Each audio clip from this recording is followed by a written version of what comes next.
Hey everyone, it's Megan and welcome to this video of Oh Yes You Can, and this one is titled Whose Journey Are You On? We've heard it said that life's a journey and not a destination, and maybe you have a goal in mind, an endpoint, and you're on your way.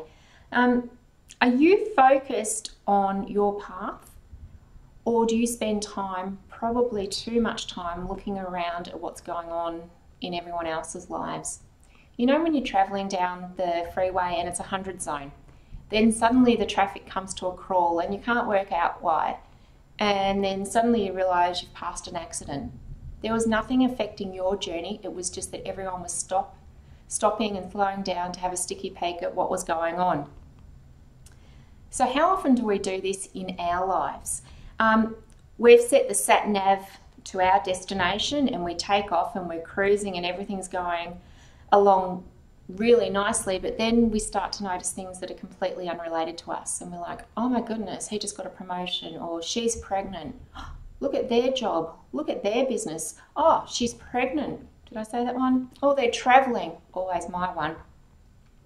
And your sat nav is now screaming at you to do a U-turn and go back to where you stopped following the directions. How long have you been ignoring the directions for your life? How long have you been sticky beaking and having a look around and forgetting about the path that you're on? So exactly what happens when you do this, when you stop following your path? You slow down your progress, you can make a wrong turn, you crash, you delay the time that it takes to get where you're going, you could end up completely lost and having to start over, you start following other people on their paths, or you end up in a multi-car crash pile-up and then everyone's suffering. There aren't too many positives in it for you. How is it that we can get so easily distracted? Some of the ways that I found out for myself are comparing where I am to someone who's well ahead of me. Now this creates a range of emotions: insecurity, jealousy, frustration, and they all serve to distract and delay me or you. And it's okay to use people's achievements as goals and use them to strive towards, but remember, we're all unique individuals.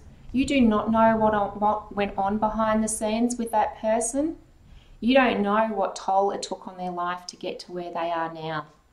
So the next one is chasing the next bright, shiny object. Now, I am terrible at this, or terribly good at it, depending which way you look at it. I set a path, I see an opportunity off to the side, and then suddenly I'm going down in that direction and I forget where I was headed. But before I know it, I'm convincing myself that this tangent that I'm taking is actually good. It's good, it's going to help where I was going in the first place. It'll complement it. And unfortunately, I have found out the hard way numerous times that it will hurt me financially, emotionally, and probably physically, just trying to do too much. Another one is having your eyes fixated on someone else's life. So their relationships, their kids, their jobs or business, their standard of living, their holidays. The list can be endless, depending on how you're feeling about your life is how you're going to look into someone else's life and start to crave what they've got, forgetting that you can be living yours. So you forget what you were working towards and you're paralyzed. You're like the rabbit in a spotlight. You're just not moving. You're consumed by how others are living their lives. You have to start living yours. So one thing that I've learned through the highs and the lows of life is that no one knows what goes on to get you into and through those times.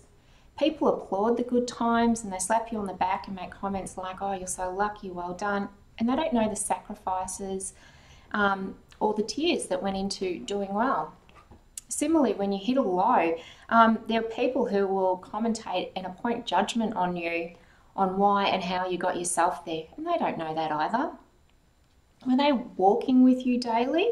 Did they know everything that was going on? Did they see you on your knees screaming in pain and confusion? Did they see how hard you worked? Did they see what you were trying to do to stop the impending doom or at least mitigate it? No, Yet they're quite quick to point the finger and assume they were privy to how poorly they think that you handled the situation. Anyway, just remember, DNA is unique to all of us, and so is your journey through life. Of course, we journey together.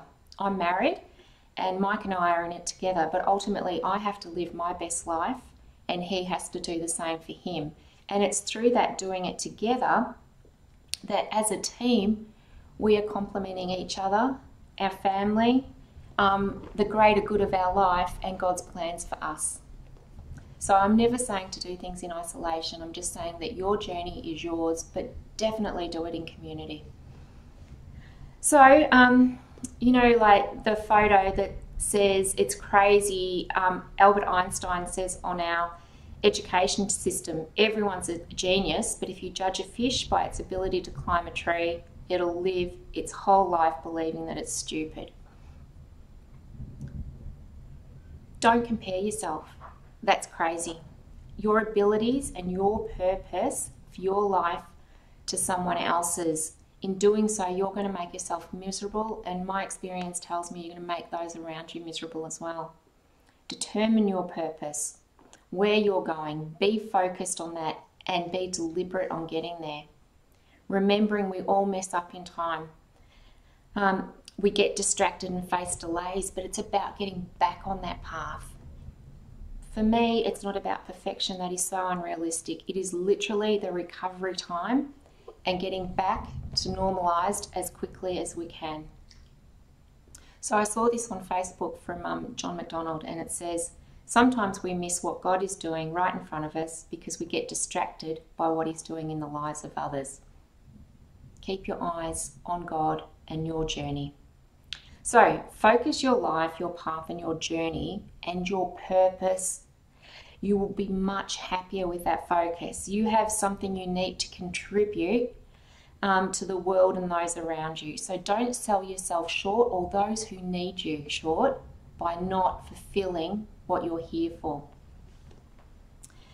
So please join our Facebook community. Is it a safe, closed group where we can chat, encourage and motivate each other? Thank you. Please subscribe to this channel, subscribe to the blog or the podcasts, and I would really appreciate your share and your comments. Thank you. See ya.